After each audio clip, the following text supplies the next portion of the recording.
Winter sports and activities are going full steam, and the building is always a hopping place. I think you guys, some of you know that far too well.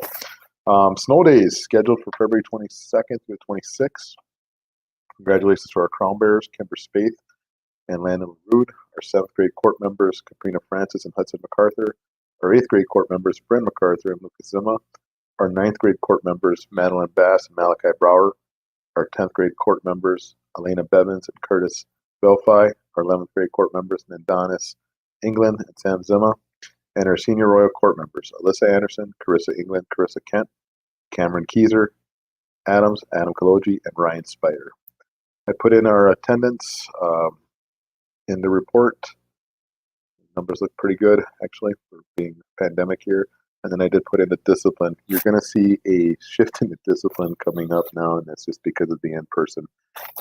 So the honeymoon's over, I guess. And that's okay. Mr. Spaeth was getting bored. Recognitions. We've got both Mr. Spaeth, by the way. Paraprofessional Week, like Lori mentioned. We have over 35 paraprofessionals in the district working hard every day to make sure every child has the education they need to succeed in school and life. And I would like to personally thank all of our paras and sub-paras for the tremendous work they do. School Counseling Week was February 1st to the 5th. Thank you to Lainey Thomas for all that she does for us. February is Career and Tech Ed Month. CTE is the backbone for a strong, well-educated workforce as it gives students practical experience and opportunities to learn new skills that provide them with more career choices. Thank you to our CTE teachers, Mr. Weigel and Mr. Warner. They do a fantastic job, and I know you guys know that. We've been out in the shop and looked at everything they do. Big thank you to all of you guys. School Board Recognition Week is this week, actually, or next week, February 22nd and 26th. Like Lori said, your help and guidance through all of this has been tremendous. You are truly a crucial part of our one team with one goal, and you've shown a tremendous need, or we've needed you tremendously, and you guys have shown through. So thank you from me, and Lori said the same thing. Brandon Swedberg is our February Senior Student of the Month. Andrew Clemensrud was the Good Student Award winner of the week. And then here comes our Waubun Elementary Students of the Month, and there's quite a bit of them because we got some from January, we got some from February, so bear with us. 6th grade is Hannah Keyser, Callie Goodwin, Jesus Pineda, Max Sawyering, Carleon Belcourt. 5th grade is Don Tilkeson, Floyd Bowhead, Nakona Steck. And then 4th grade was Carter Dereva, Max Holben, Lawrence Jackson, Melanie Kent, Tasia May, and McKenna Adams. Any questions for me? No, I don't have any. Do you guys? Anybody else? Well, once again, thank you for all the work that you guys do. You only get recognized once a year, and I think you guys should be recognized more often. So I truly appreciate all you guys' leadership. Oh, thank you, Eric. Okay. Let's see here. We're moving on to Charlene Gillis.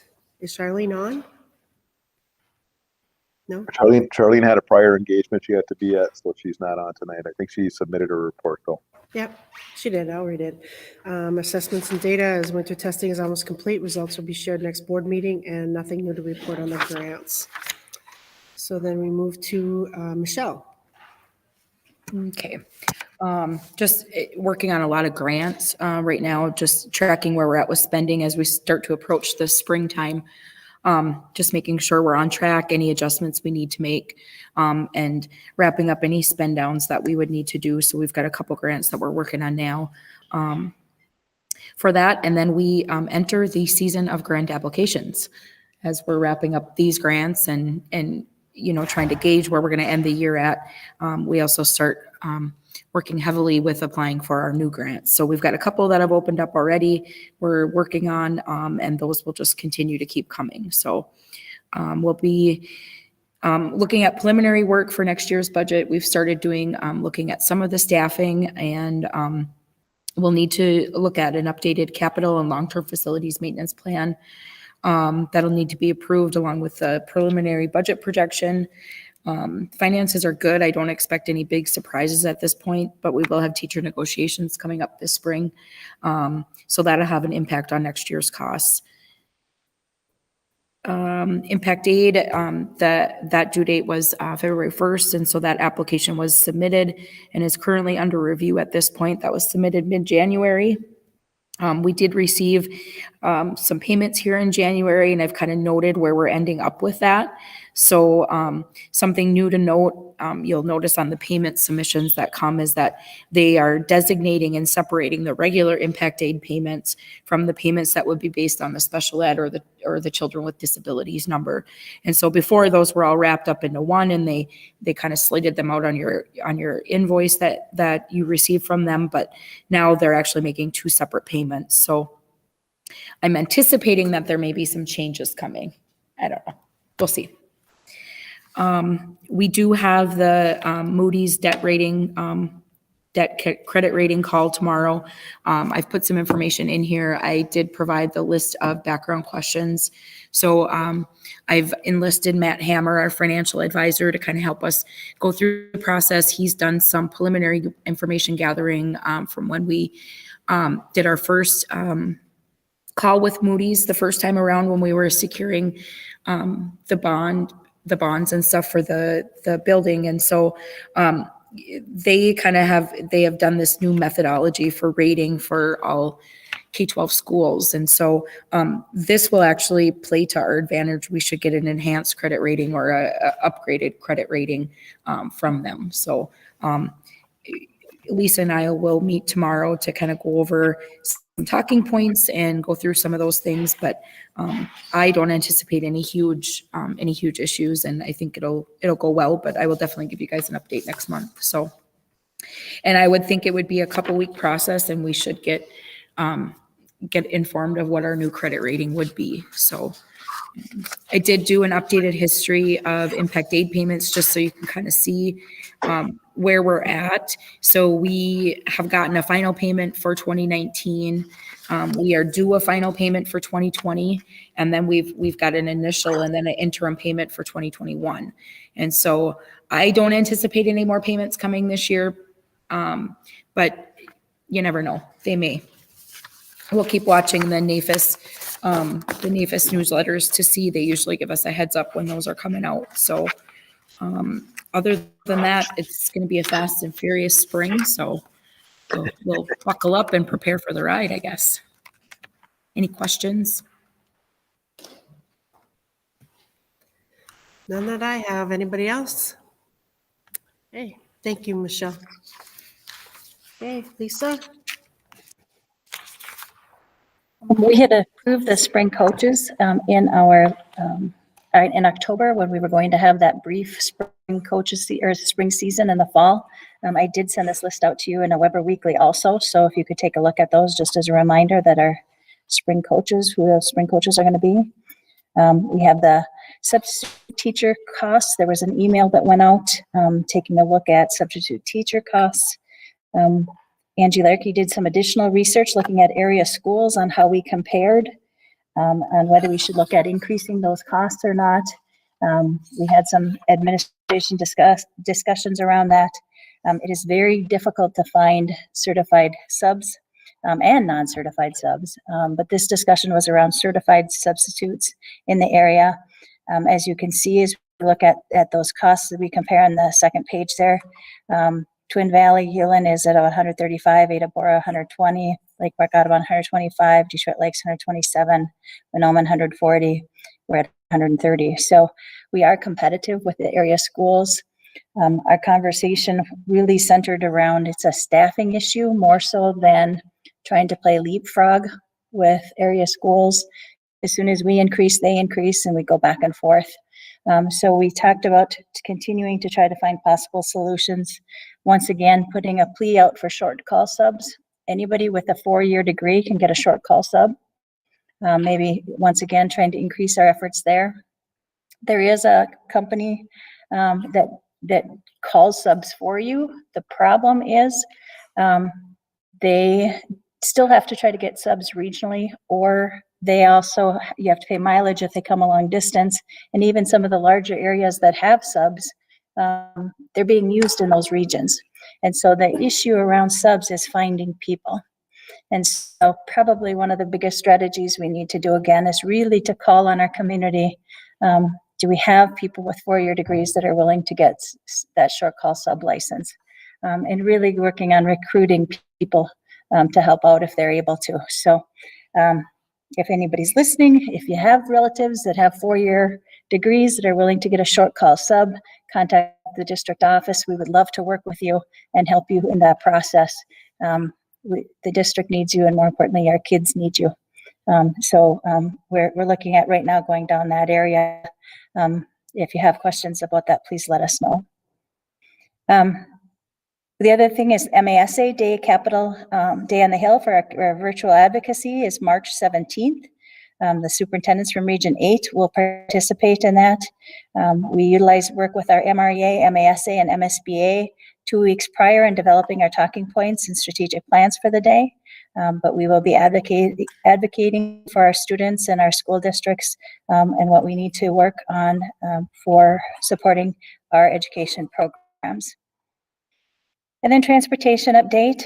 I know that we've been working on transportation and really working on making sure that we're seating our students by household and by social pods and trying to social distance as best we can. We did do an update with our drivers, and we have at this point one driver that has 3 seats open, otherwise they're using every seat. We have another driver that has 6 seats open in between students, otherwise most of the other drivers are having to use every seat. So we really do encourage any parents that have students that are able to drive, or parents that can car share, carpool, to do that if you can. What that does for us is that allows, if we have to do contact tracing, if we're able to social distance, that helps us a great deal, just to be able to have those that are within that 3 feet or within that 6 feet area for close contact tracing, instead of having to have a larger number of students be out for close contact. So we try very hard to keep that distance, to go that every other seat if we can. But we are doing the best we can to make sure that we are getting our kids to school to be in person. So if you are able to help out, fantastic. If not, we will do the best we can. Kids are still masking. We're doing significant cleaning. And we are doing, like I said, the best we can to make sure that our kids are getting here in the safest possible way we can. Are there any questions for me?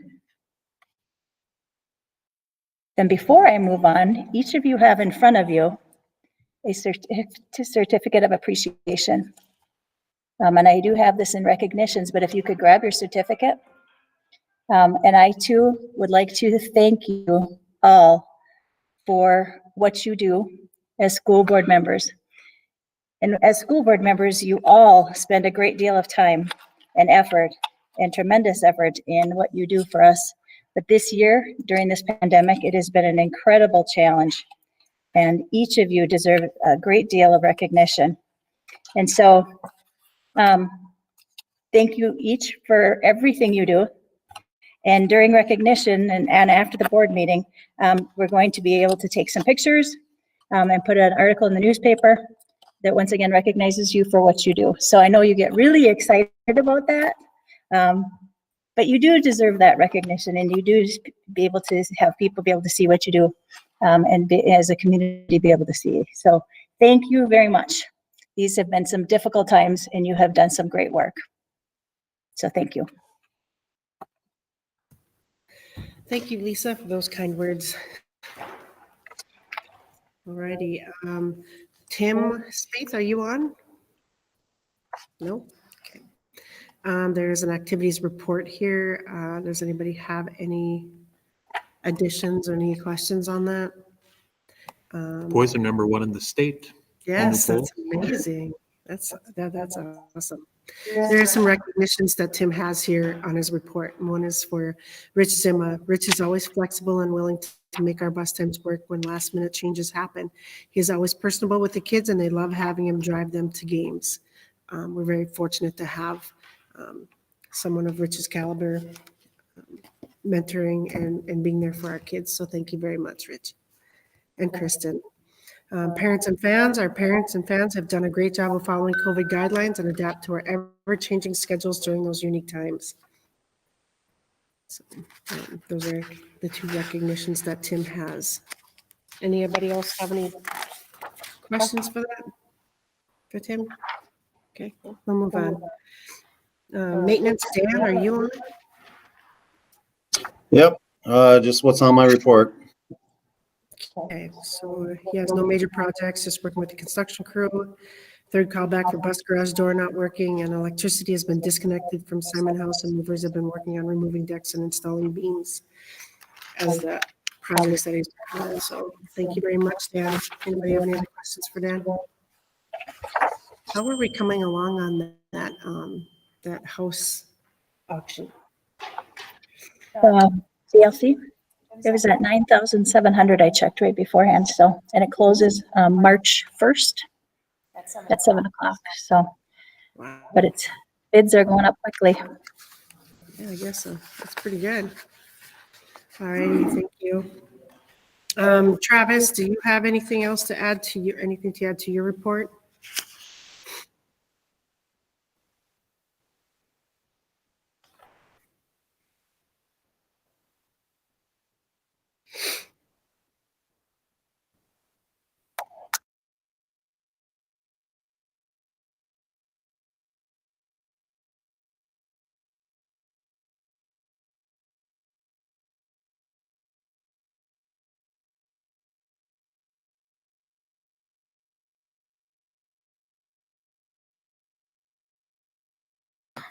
On that note, I guess I'll chime in. We've had some prior conversations about Travis's need and the need to be one-to-one and what that's going to take to basically accomplish his tech plan and keep our devices, especially the ones that we're issuing to kids, relatively new and stable, because, you know, as soon as they get a little bit older, you start having all kinds of issues and stuff. We also have a lot of desktop computers to maintain and software that he has to buy and things like that. And so we will come with a proposal to the board for an increased budget for technology, which I think that we'll have your guys' support for. But we'll make some justifications as to why and why we need that increase. And you know, we talked through it in great detail and talked with the principals, and, you know, all indications would say that we need to continue with a one-to-one at this point. And then if, you know, if things change in the foreseeable, you know, near future, then we can always ramp that back and start not replacing some of them if we need to. But I just don't see that happening. You know, our enrollment continues to grow, and technology continues to grow. And so, so yes, Travis will need a heftier budget. Well, education's changing as a whole, you know, because of Yes. COVID. So technology, I've always thought technology is something that is, you got to stay on top of that. You have to be ahead of the game on that. And I So- feel like we've always done a good job maintaining our technology and staying kind of ahead of the curve and being, you know, getting the new technology that we need and stuff. And so, you know, we want to continue that. We've had some grants that have helped us out with that and stuff, but, you know, there's not always grant dollars there. So we do have to plan for that, the replacement of like Travis said, 1/4 of those Chromebooks, which is going to be the biggest expense by far. So. Yep. Yes, thank you. Thank you both. All righty, we will move on to non-certified. Anybody here? Nope. Certified? Is there anybody on? All righty.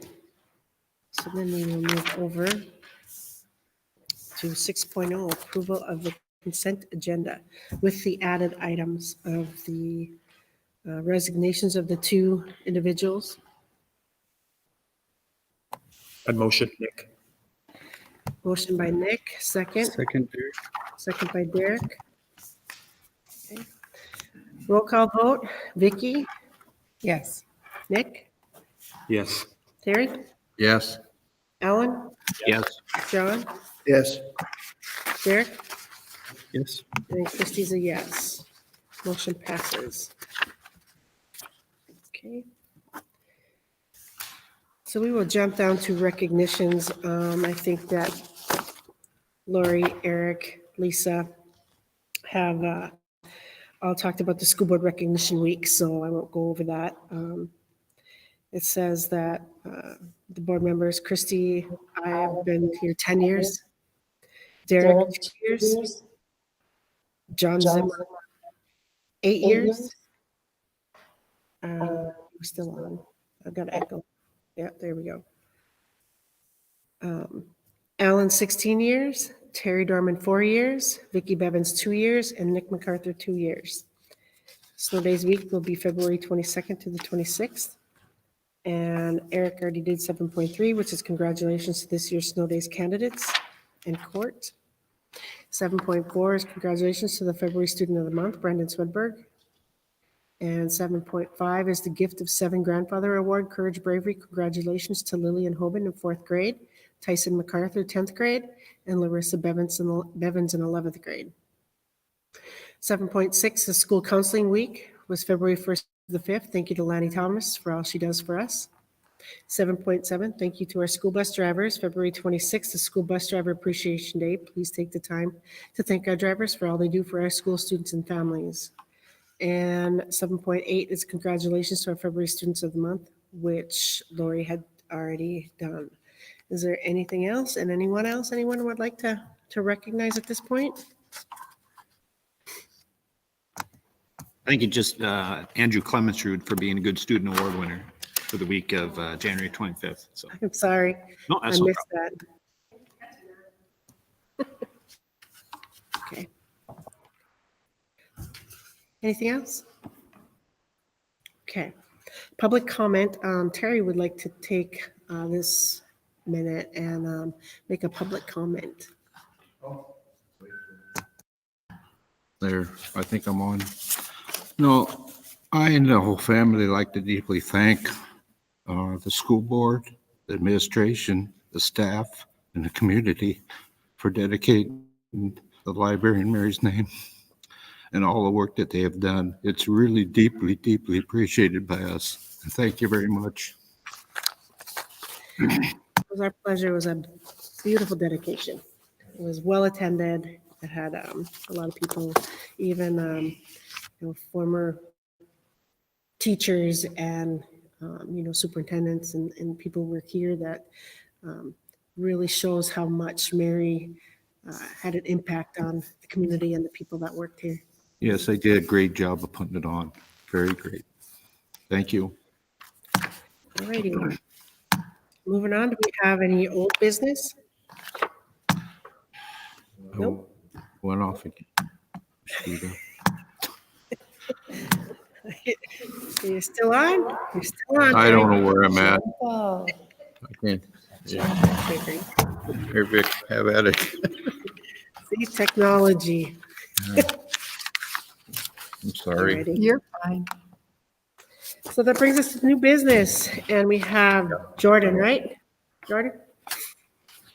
I'm learning. We have you to provide construction project progress on the update, so it's a discussion. Thank you for your patience.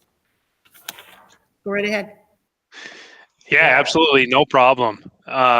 So long time no see. Good to be back to see you guys again. I'm trying to think back to what our last construction update was. But regardless, I'm going to share my screen and show the, I got a little Thank you. echo right now, but I've got our schedule that I'd like to share. And this is the bid schedule that we had sent out to contractors originally. So this was the original schedule we had put together for the project. So can you guys all see that? And currently to date, kind of a broad picture, going through the fall, we struggled with some weather.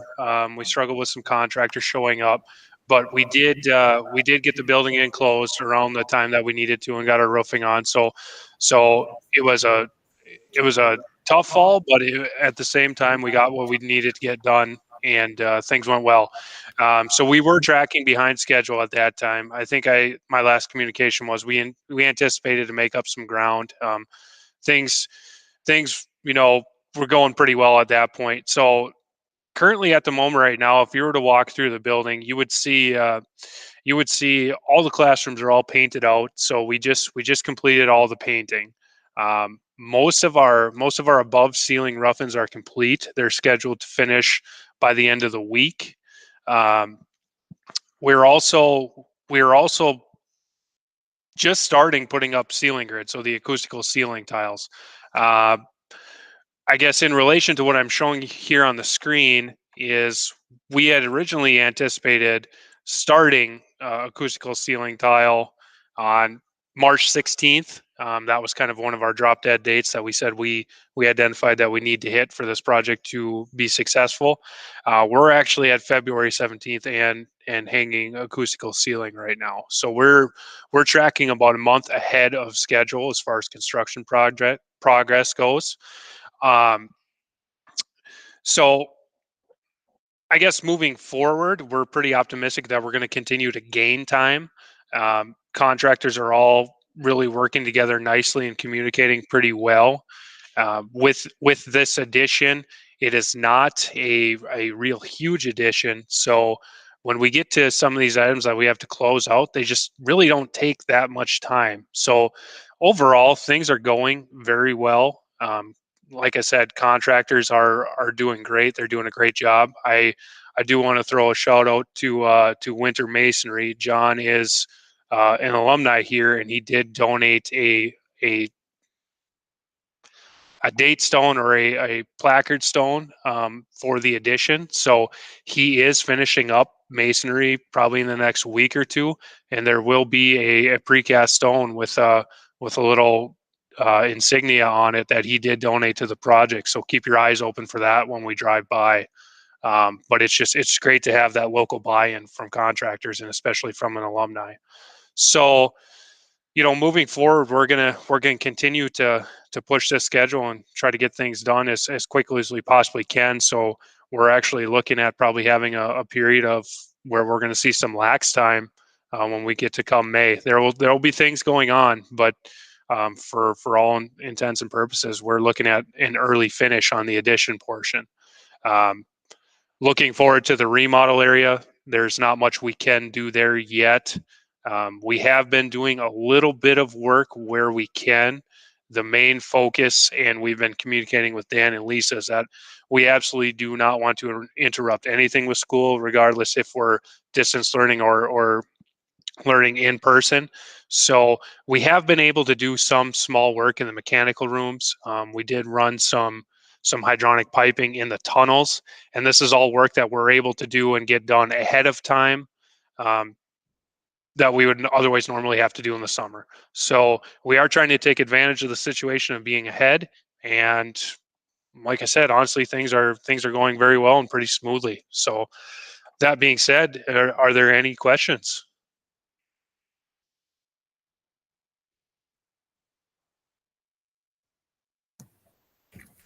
I don't think so. It sounds like it's on schedule ahead, or ahead of schedule, I think is what I was trying to say. Well, thank you so much, Jordan, for that update. Yeah, absolutely. And let's move on to 10.2, which I'm assuming that you're a part of as well. Yes, I am. So Lisa, I don't know if you wanted to touch on any of this, or would you like me to start? I'll give a little bit of an introduction, I guess. As we look at the addendum that goes with this, ICS wanted to have the opportunity at this point to start laying the groundwork for their design team to start working at the Ogama Elementary parking lot. So as we look at this Addendum Number One to the AIA document, we wanted to start moving ahead, and ICS is at the time period that they need to start looking at the design. And as you know, this wasn't, as we did the referendum work, we had this Ogama parking lot as an adjacent project to this. But it's also tied to the purchase of the property. And so we'll talk about that at the end of the meeting. But I'm not sure, it moved to a discussion item instead of an action item tonight because we're not quite ready for the purchase of the property yet. And so I still wanted Jordan to talk a little bit about, the design and why it's important to have the design ready to go for the next steps a little bit, to lay the groundwork on why we needed to do this and have this addendum passed. But like I said, we don't want to start commissioning design work when we not quite to that step of the purchase of the property. They two need to go together, so we'll need to have a special board meeting to approve those things at the same time. Do you want to talk a little bit more about the steps, Jordan? Yeah, thanks, Lisa. So like Lisa said, we have issued a proposed addendum for approval. What that what approval of that addendum means is that we are free to pursue design and go ahead and proceed with that design. So basically, how the process would work is after we have approval, we are able to um, we do have a preliminary design, but we would need to have design meetings with a certain user group or people that are going to be involved and try to hone in and get the design perfected. So right now we just have a concept. We are waiting on the purchase of the property, and we are looking into permitting, but we really are not full steam ahead quite yet until we get that proposal.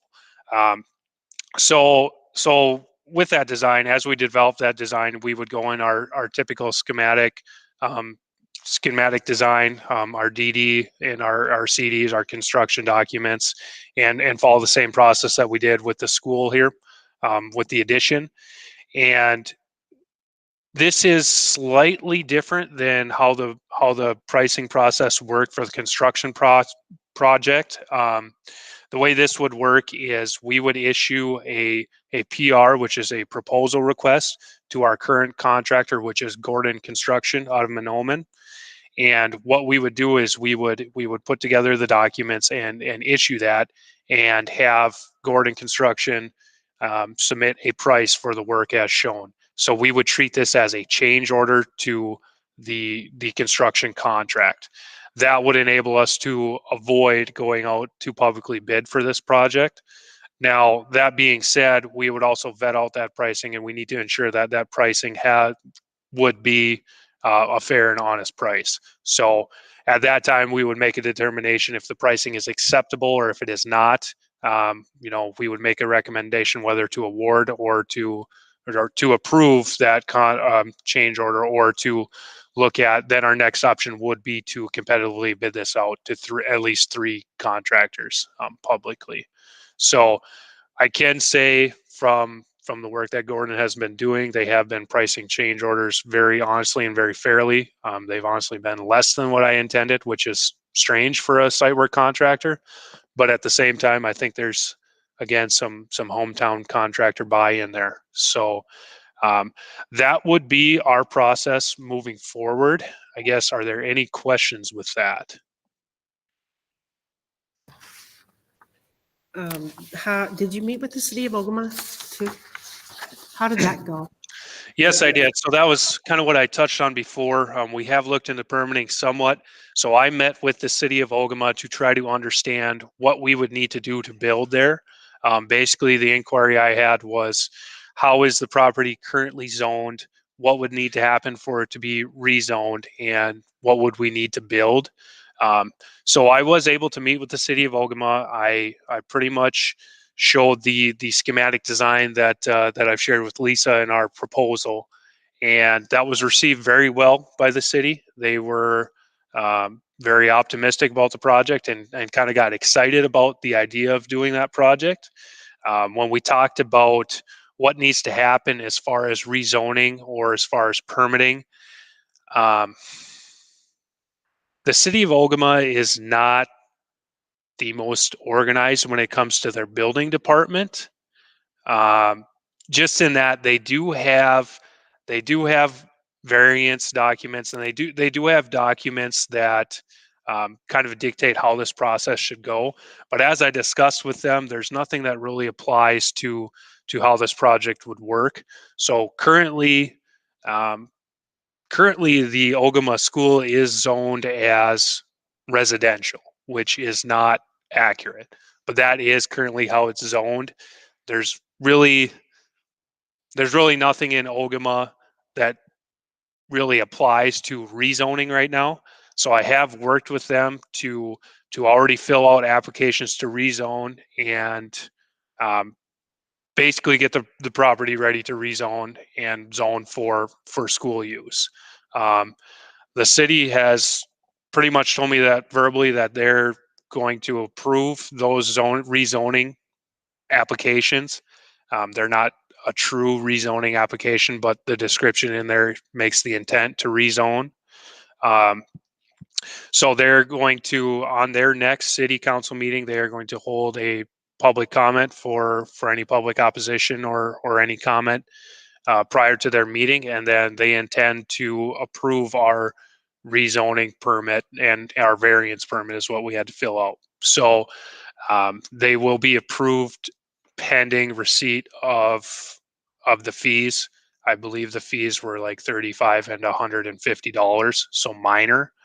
But the city of Ogama has really taken this project and kind of gotten excited about it. So they're ready to move forward, and they appear to be ready to write all the permitting that we need.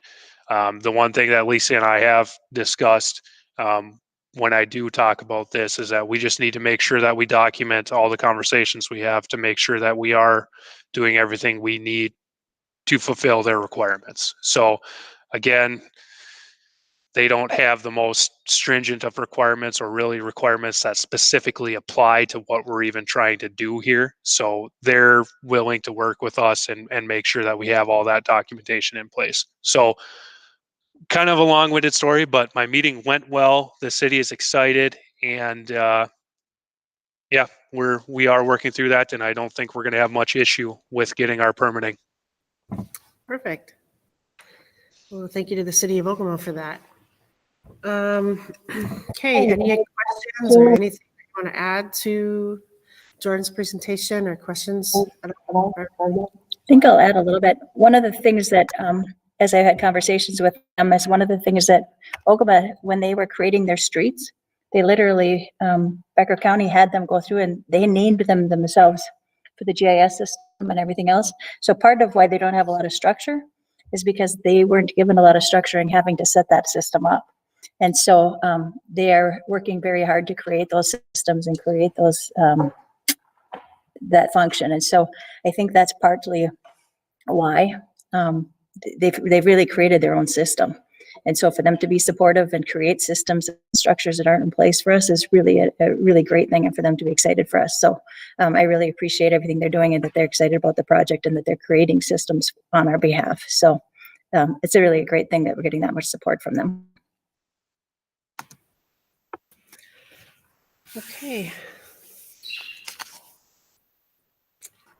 If there's no further discussion, we'll move on to 10.3, approve Peyton Mills lane change request. And I'd just like to say thank you for everyone. I'm going to bow out, so you guys have a great night. If you need anything, feel free to reach out. Yes, thank you, Jordan. Okay. It's 10.3, approve Peyton Mills lane change request. Do I have a motion? Motion, Nick. Motion by Nick, second. Second by Alan. Second by Al. Roll call vote. Vicky? Yes. Nick? Yes. Terry? Yes. Okay. Alan? Yes. John? Yes. Eric? Yes. Christie's a yes. Motion passes. 10.4, approve Abby Roggenkamp's lane change request. Do I have a motion? Motion. Secondary. Motion by John, second by Derek. Okay. Okay. Roll call vote. Vicky? Yes. Nick? Yes. Eric? Yes. Alan? Yes. John? Yes. Derek? Yes. And Christie's yes. Okay, motion passes. So 10.5 is approve the first reading of the 2021-2022 school calendar. Actually, didn't get a chance to look at that. Anybody? Collective of the last year's calendar, the only change would be if you take a look at January, we've got Martin Luther King Day as a day off, and then the following Monday as an in-service day. So that's a little bit unique. But as we looked at fitting in the marking periods and looking at how that all fit together, we have a lot of area businesses that are closed, and that Martin Luther King Day tends to be a very poor attendance day historically.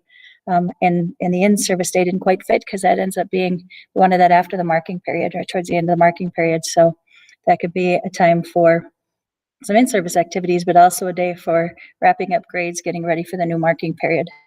But other than that, this is a reflection of the current year calendar. Are there any thoughts, ideas, questions, suggestions? And this is the first reading, so this will come back in another month also. Motion, Derek. Motion by Derek, second. Nick. Second by Nick. Any further discussion? Okay. Roll call vote. Vicky? Yes. Nick? Yes. Terry? Yes. Yes. John? Yes. Derek? Yes. And Christie is a yes. Motion passes. So 10.6, approve ACE Electric and Lighting quote in the amount of $7,600. What's that for? This goes with the electrical work as to complete the Ogama clock systems being installed by Johnson Controls that came to the board last month. Do I have a motion? Motion by Allen. Motion Allen, second. Second, Vicky. Derek. Second by Vicky. Roll call vote. Vicky? Yes. Nick? Yes. Terry? Yes. Alan? Yes. John? Yes. Derek? Yes. Christie's a yes. Motion passes. Approve summer Chromebook quote to purchase 175 Chromebooks and licenses for $51,800. This is what you were talking about, replacing. Yep, and then that actually refers to the quarter of the devices annually for the 4-year life of the Chromebook. So that's talking to what Travis was talking about is renewing those. And then you'll see that we've got a technology committee meeting coming up too that they'll bring forward a recommendation. Okay.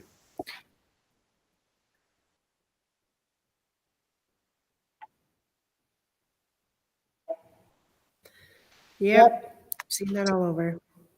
Okay, so 10.7 is approved summer Chromebook quote. Do I have a motion?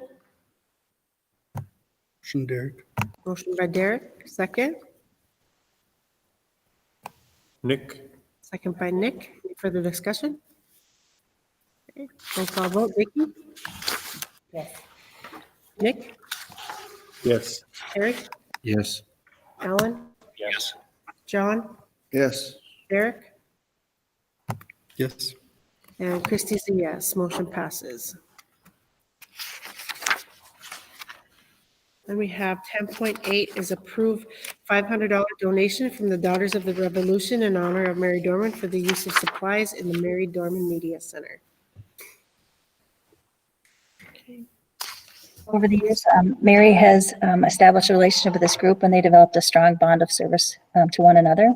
They wanted to honor Mary's memory and the students she served through this gift.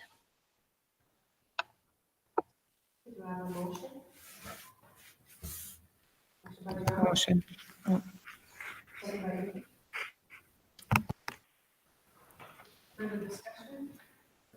You're muted. You're on mute. Shoot. Yes. You guys heard me, all right? Okay. Nick, Yes. Terry, Yes. Alan, Yes. John, Yes. Derek, Yes. and Christie's a yes. Motion passes. Okay, 10.9, we are motion to go into closed session pursuant to Minnesota statute, section 13D.05, subdivision 303C3, to develop and consider an offer to purchase property located at and around 211 Uran Street, Ogama, Becker County, parcel IDs 5200-65000, 5200-64000, 5200-63000, 5200-62000. They got an extra zero in there. Okay, do I have a Motion, motion? Derek. Motion by Derek. And second? Second by Allen. Second by Al. Okay. To go to closed session. Roll call vote. Vicky? Yes. Nick, Yes. Terry? Alan? Yes. John? Yes. Derek? And Christie's a yes. We will go into closed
Yep.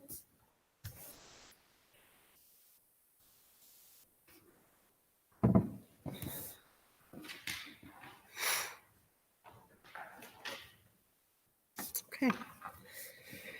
10.10, motion to open meeting and continue negotiations with property located at and around 2011 Huron Street, Ogama, Becker County parcel IDs. Do I have a motion? Motion. Motion by Vicky, Second. second by Nick. Okay. Roll call vote. Alan, Yes. John, Yes. Terry, Yes. Derek, Yes. Nick, Yes. Vicky, Yes. and Christie's a yes. We reopen the meeting at 7:07. Motion I did, passes. I think. What? Did I what? Nothing. Little things in my ears. Did it again. It's okay, Terry, we're almost done. Succeeding meetings, regular school meeting is at 6 PM, March 17th in the Waubun Commons. We will have a special board meeting perhaps before that. Technology Committee meeting, 3:30 to 4:15 on March 10th on Google Meet. Any other future considerations for the school board?